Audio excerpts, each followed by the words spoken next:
Club F M കോഴിക്കോടിന്റെ പുതിയ number ആയതുകൊണ്ട് എവിടെ പുതിയ നമ്പർ കണ്ടാലും നമ്മൾ അതങ്ങ് പ്രോത്സാഹിപ്പിക്കും. വാട്ടിയ മുട്ടയ ചൂടോടെ എടുത്ത് കുടിക്ക്. ഇത് ക്ലബ് എഫ് എം 104.8 ഗോകുലാണ് കൂടെയുള്ളത്.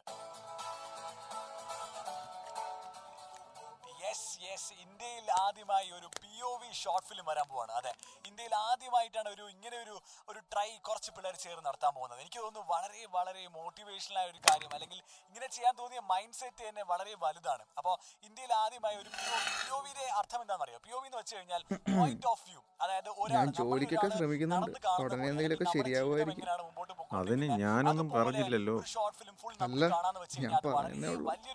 ഓ, 10-18 കൊല്ലത്തെ അധ്വാനല്ലേ, സാവധാനം നോക്കിയാൽ മതി. നീയല്ലേ പറയാറ് LKG മുതൽ തുടങ്ങിയ അംഗമാണ്, റെസ്റ്റ് എടുക്കണമെന്നൊക്കെ. ഓ, അങ്ങനെ. ഇന്ന് ഞാൻ എന്റെ അക്കൗണ്ടിലിടും. എന്റെ account details RJ Gokul Raj, അത് നിങ്ങൾക്ക് FBയിൽ കിട്ടും. RJ space GOKUL space RAJ, RJ Gokul Raj എന്ന് സെർച്ച് ചെയ്ത്.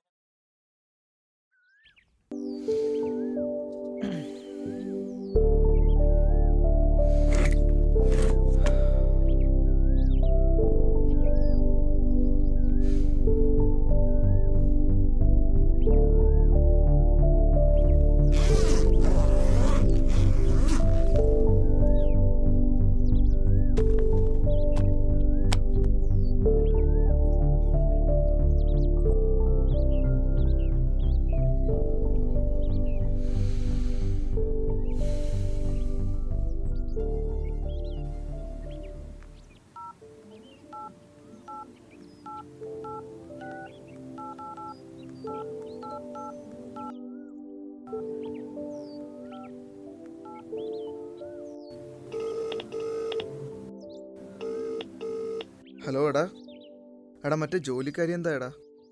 എടാ എക്സ്പീരിയൻസ് വേണം കേട്ടോ. മിനിമം 2 വർഷമെങ്കിലും വേണം, അല്ലാണ്ട് നടക്കത്തില്ല. പിന്നെ ഇവിടെ കാർ ഷോറൂമിൽ സർവീസിലുണ്ട്, പക്ഷെ 1 വർഷത്തേക്ക് സാലറി കാണത്തില്ല. എടാ സാലറി ഇല്ലായാലും സീനില്ലടാ, നീ അത് എങ്ങനെയെങ്കിലും ഒന്ന് സെറ്റാക്കി താ. എടാ പക്ഷെ വേറൊരു കാര്യമുണ്ട്, റെക്കമെൻഡേഷൻ വേണം. നിനക്ക് പരിചയമുള്ള ആരെങ്കിലും ഉണ്ടോ കമ്പനിക്കകത്ത്? റെക്കമെൻഡേഷൻ ഇല്ലടാ. എടാ ഞാനേ PSC ക്ലാസ്സിന് ഇരിക്കുക, ഞാൻ അങ്ങോട്ട് വിളിച്ചോളാം. ഓ,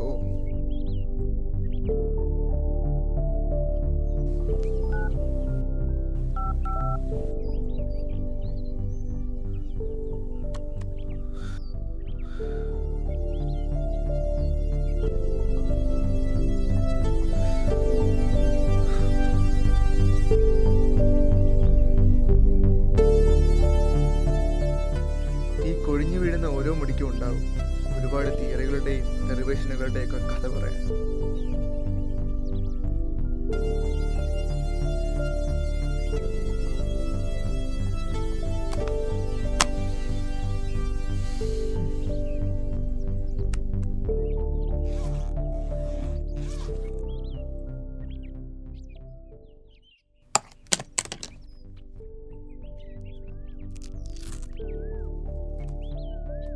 നോളാ പോത്താ കാത്തോളേ.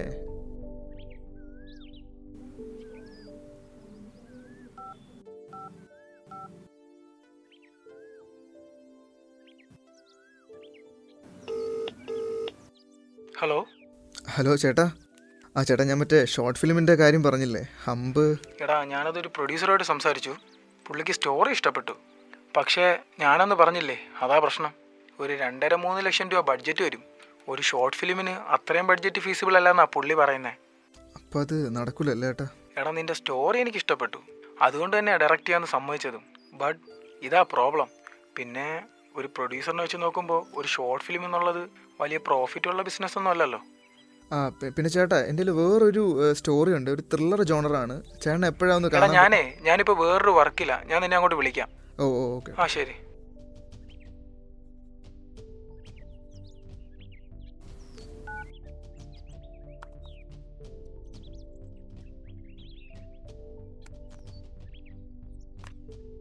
മോനെ ഇതാ ചേട്ടൻ ചേച്ചി വന്നിരിക്കുന്നു. അതേ വരുന്നു.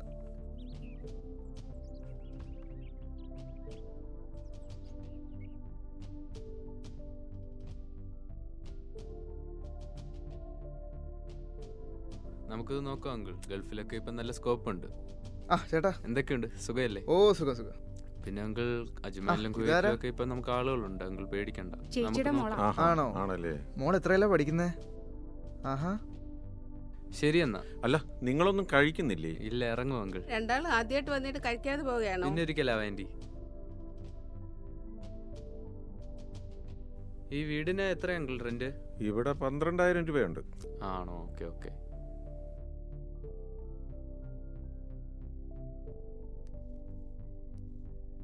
ഈ ചേട്ടൻ എത്രയിലാ പഠിക്കുന്നേ? ചേട്ടൻ എഞ്ചിനീയറാ. അയ്യേ, എഞ്ചിനീയറാ?